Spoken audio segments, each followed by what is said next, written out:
Okay, welcome.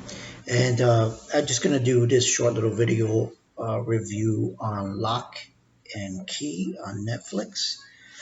Um, so, in the first two episodes, spoiler, if you haven't seen it, you should just wait until you watch the whole thing and then come back and listen to the review. Uh, I don't know if it was the writers or the director trying to get the characters to bond in the beginning. I know when they make these series, I guess they go, from my experience, they go from backwards. They start with the ending and then they work their way to the beginning. And it just seems like with this show, the writers were writing it as as each episode went along.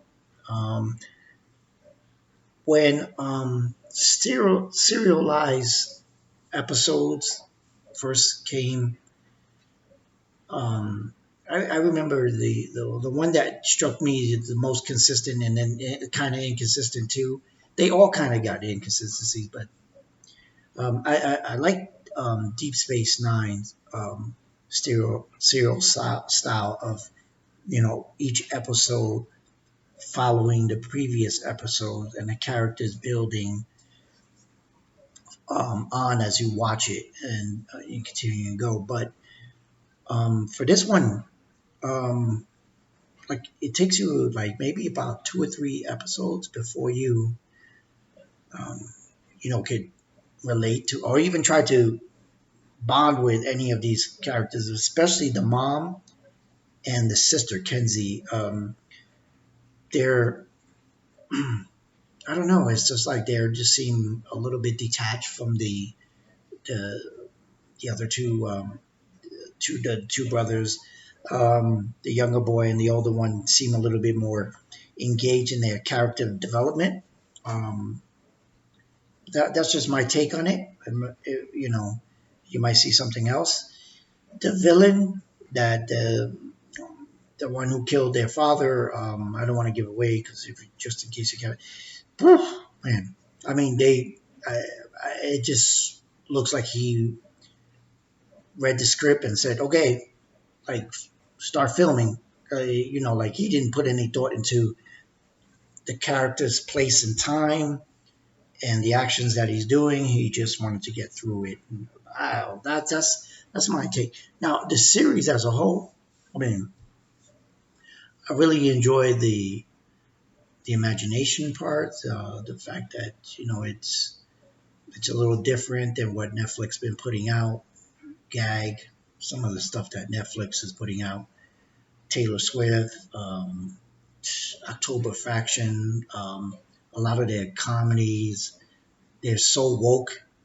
I mean, it's just crazy how woke Netflix got, and I blame that on the Obamas being part of their board.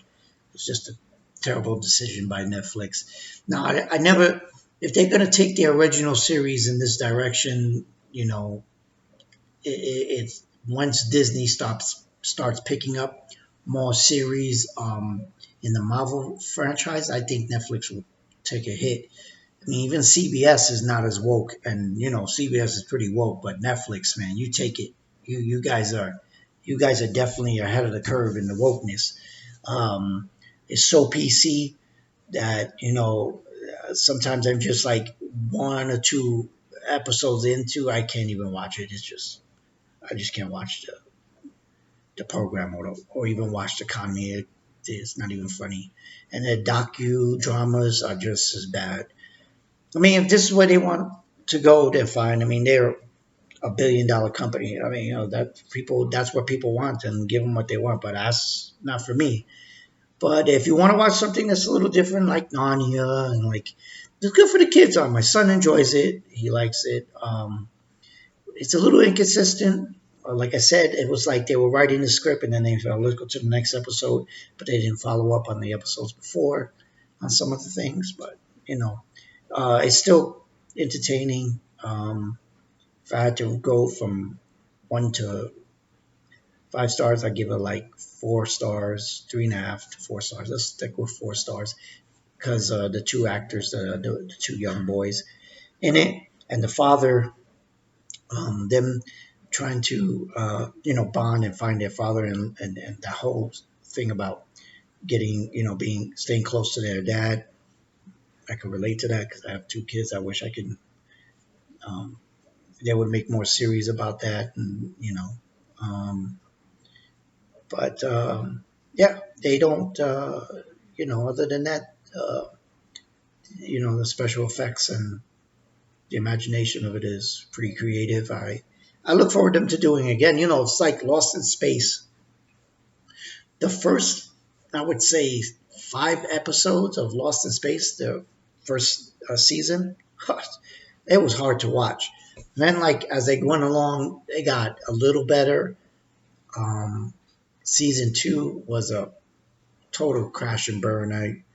I mean, I went through it. I think I watched it in 2 days, and I was happy it was over.